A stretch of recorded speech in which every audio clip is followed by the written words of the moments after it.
उत्सव कथाएं चैनल में आपका खूब खूब स्वागत है।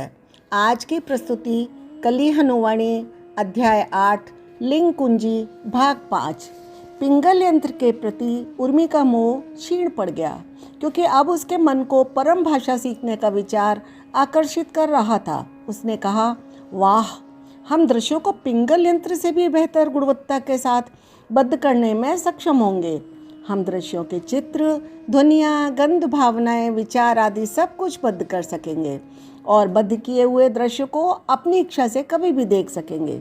हनुमान जी ने शांत स्वर में कहा, आपके मन का आकाश उत्तेजना के बादलों से घिर गया है। तनिक स्पष्टता से सोचो। मान लीजिए कि कोई दूसरा दृश्य परम भाषा में लिखा गया है। उस लेख को पढ़ने से आपको दृश्य की प्रति नहीं, मूल दृश्य दिखाई पड़ता है। अर्थात वह लेख दृश्य की प्रति नहीं दिखाता, अपितु मूल दृश्य को दृश्य के भीतर पहुंचा देता है। इसे पुनः सुन लीजिए।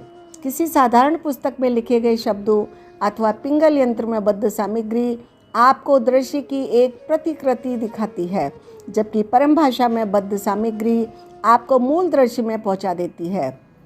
यदि दृश्य कोई कक्ष है तो परम भाषा में बद्ध उस दृश्य की सामग्री उस कक्ष की कुंजी है। उस कुंजी का नाम है लिंग कुंजी। यदि आपके पास किसी दृश्य की लिंग कुंजी है तो आप उस दृश्य में प्रवेश कर सकते हैं। उर्मी ने कहा, लिंग कुंजी? मैं लिंग देह के बारे में जानती हूँ। क्या लिंग कुंजी उसी का दूसरा नाम है देव? हनुमान जी ने उत्तर दिया, वे दोनों एक ही हैं। यहाँ तक कि आपका भौतिक तन भी एक कुंजी है। इस कुंजी से आप केवल अपने घर में प्रवेश कर सकते हो। किसी अनजान के घर में प्रवेश करोगे तो आप चोर कहलाओगे। इसी तरह लिंग कुंजी एक ऐसी कुंजी है जो आपको दृश्यों में प्रवेश कराती है। आप इसे लिंग देह कहो या लिंग कुंजी, इससे कोई अंतर नहीं पड़ता। बस आपको अर्थ स्पष्ट होना चाहिए। पिंगल यंत्र के संदर्भ में इसे लिंग कुंजी कहना अधिक उचित होगा। उर्मी ने कहा, मुझे समझ आ गया देव। ब्रह्मांड के प्रत्येक दृश्य को पहले ही परम भाषा में बद्ध किया जा चुका है। भविष्य में जिस दृश्य में मेरा विवाह हो रहा है वह भी पहले से ही बद्ध है, अर्थात उस दृश्य की लिंग कुंजी पहले से ही कहीं है। परंतु कहाँ? क्या उस लिंग कुंजी का उपयोग करके मैं अपने विवाह के दृश्य की एक झलक पा सकती हूँ? अवश्य, हनुमान जी ने कहा। यदि आपके पास किसी दृश्य की लिंग कुंजी है तो आप उसमें प्रवेश कर सकते हैं। फिर चाहे वह अतीत में घटित हो रहा हो या भविष्य में, पृथ्वी लोक पर घटित हो रहा हो या किसी अन्य लोक पर, आप अर्थात आपकी आत्मा, आपकी जागृत आत्मा, पहले आपको वर्तमान दृश्य से मुक्त होना होगा। उसके पश्चात आप ब्रह्मांड के किसी भी दृश्य की लिंग कुंजी को धारण करके उस दृश्य में प्रवेश कर सकते हैं। परंतु मेरे विवाह के दृश्य की लिंग कुंजी कहाँ है देव? मैं दृश्य की एक झलक पाने के लिए प्रतीक्षा नहीं कर सकती। उर्मी अपनी भावना प्रकट करने से स्वयं को रोक नहीं सकी। सभा में उपस्थित कई कन्याएं हंसने लगीं, परंतु हनुमान जी का उत्तर गंभीर और शांत स्वर में आया। वे बोले, राजवंशी महलों में नाटक मंचन हुआ करता था। भीतर प्रवेश करने के लिए प्रवेश पत्र नाट्यशाला के बाहर उपलब्ध हुआ करते थे।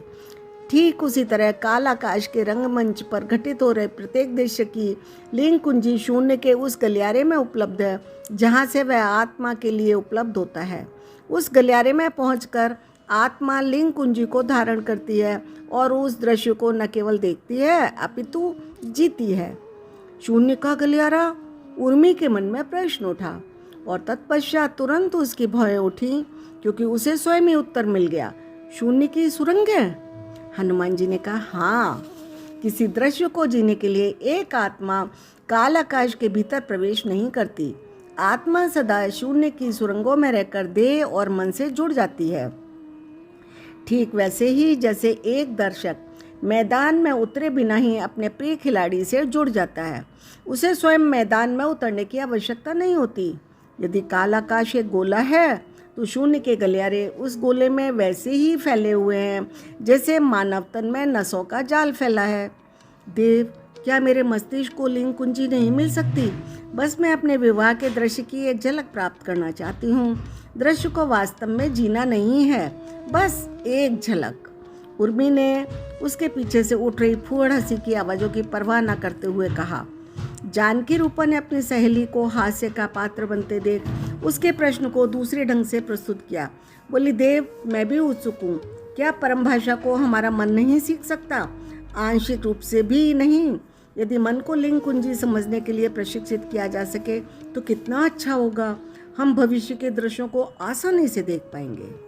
जानकी रूपा ने उर्मी के मूर्खतापूर्ण वक्तव्य को एक ठोस प्रश्न का रूप देने का प्रयास किया था। हनुमान जी उसके प्रयास से प्रभावित दिखे। जैसे धीमी हवा एक शांत झील की सतह को छूकर हल्की सी लहर उत्पन्न करती है, हनुमान जी के शांत मुख पर मुस्कान उत्पन्न हुई। वे बोले, सबसे पहले तो मैं स्पष्ट कर दूं, मन काल आकाश के भीतर है, जबकि परम भाषा में बद्ध लिंग कुंजियां बाहर। दूसरा, केवल आत्मा परम भाषा जानती है।